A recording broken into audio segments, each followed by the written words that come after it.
The complex number z1 is equal to a plus bi, where I squared equals minus 1, is shown on the Gann diagram below. Part I asks us to write down the value of a and the value of b. In our diagram, the horizontal axis represents the real component of our complex number. The vertical axis represents the imaginary component of our complex number. We're told that z1 is equal to a plus bi. Here, a is the real component and b is the imaginary component. To find these, we simply need to read off the coordinates from our diagram. The point z1 has a value of 3 on the horizontal real axis. So a is equal to 3. z1 has a value of minus 1 on the vertical imaginary axis, so b is equal to minus 1. In part 2, we're told that z2 is equal to minus 1 plus 2i, and we're asked to plot z2 on the Gann diagram. z2 has a real component of minus 1 and an imaginary component of plus 2.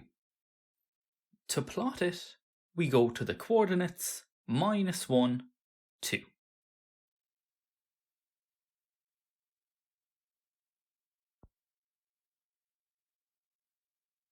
z3 is equal to z1 divided by z2. Write z3 in the form x plus yi, where x and y are elements of the real numbers. Well, from part 1 and part 2, we know that z1 is 3 minus 1i and z2 is equal to minus 1 plus 2i. We know that z3 is z1 divided by z2. So to start off, let's write in the values for z1 and z2. Here, we're dividing complex numbers. To deal with this, we can use the following trick.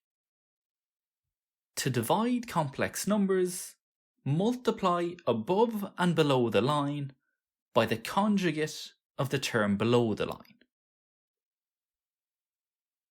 Here, we have a minus 1 plus 2i beneath the line. To find the conjugate of this, we simply change the sign of the imaginary part. So the conjugate of minus 1 plus 2i is minus 1 minus 2i.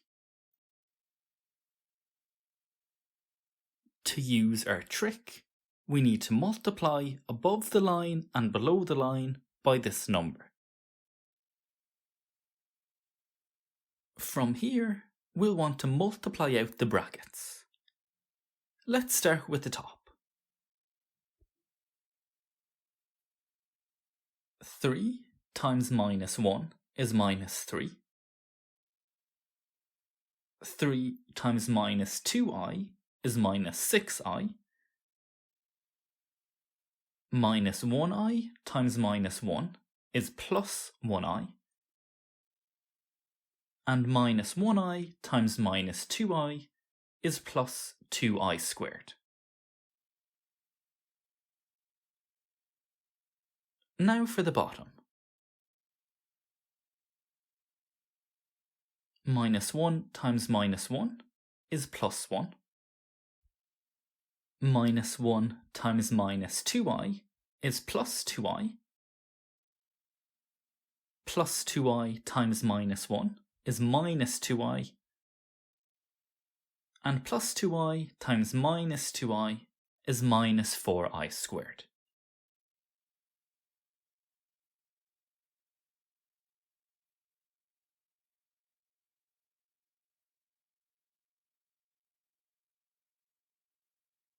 Now that we've expanded the brackets, let's see if we can simplify a bit. And let's start with the top. A useful fact here is that I squared is equal to minus 1. So the 2i squared becomes 2 times minus 1, which is minus 2.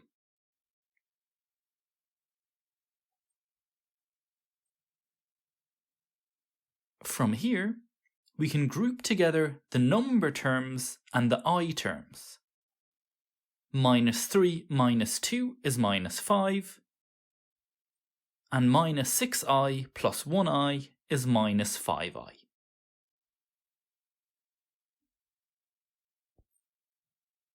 Now for the bottom. As before, I squared can be replaced with minus 1, so the minus 4i squared becomes minus 4 times minus 1, which is plus 4.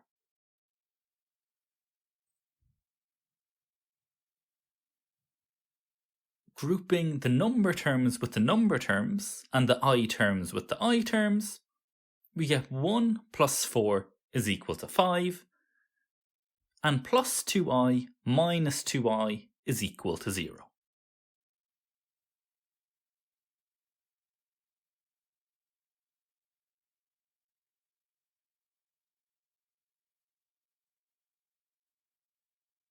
So things are now looking a bit simpler. We've minus 5 minus 5i, all divided by 5. Whenever we're adding or subtracting terms above the line in a fraction, we can split things up into several parts, and we'll have one fraction for each term. From here, we can do some simplification. Minus 5 over 5 is minus 1, and minus 5i over 5 is minus 1i. And this is our final answer.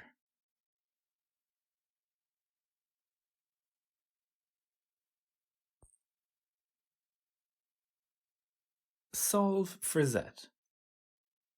2z minus 6 times 4 minus 6i is equal to minus 1 plus I times 4 minus 2i. The goal here is to solve for z. In other words, to isolate z all by itself on one side of the equation. This will require a bit of algebraic manipulation and simplification. The first step here will be to multiply out the brackets. Let's start with the bracket on the left-hand side.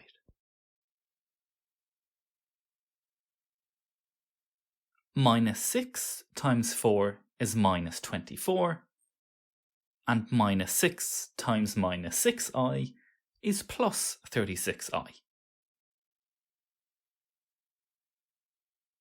Now for the brackets on the right. Minus 1 times 4 is minus 4.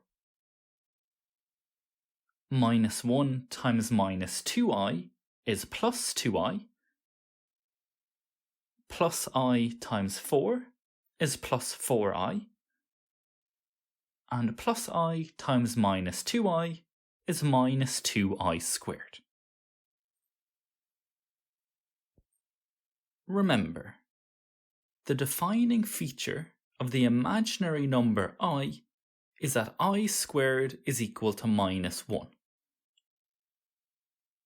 So the minus 2i squared we have here becomes minus 2 times minus 1, which is equal to plus 2.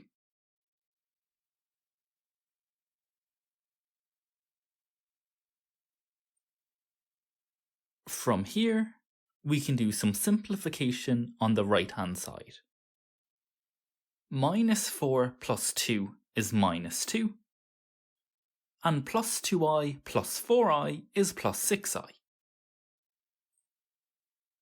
Remember, The goal here is to isolate the z so it's all by itself on one side of the equation. To remove unwanted terms, we'll need to perform the inverse operation to both sides.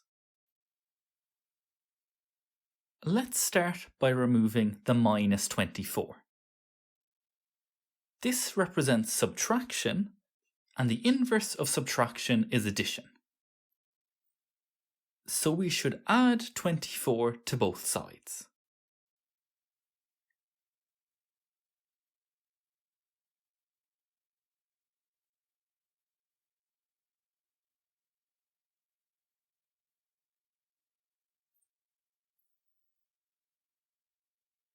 Now, let's remove the plus 36i.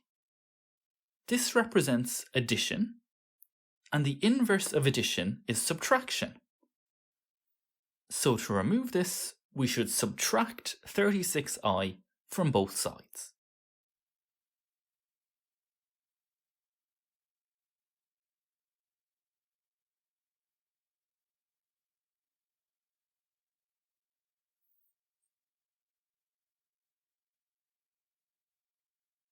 From here, we can do some simplification on the right-hand side.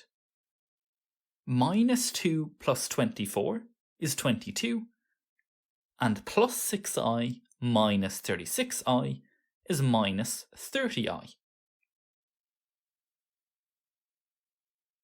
We're very close to our goal of isolating z all by itself. The only thing left to remove is the 2. This 2 is representing multiplication. The inverse of multiplication is division, so what we need to do here is to divide both sides of the equation by 2.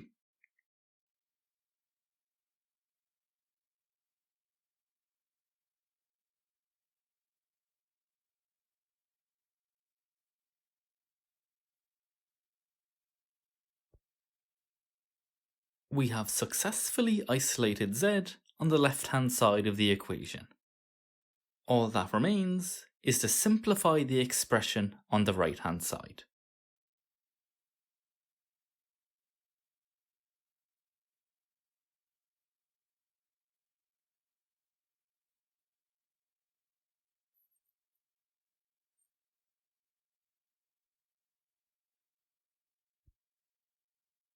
Our final answer is that z is equal to 11 minus 15i.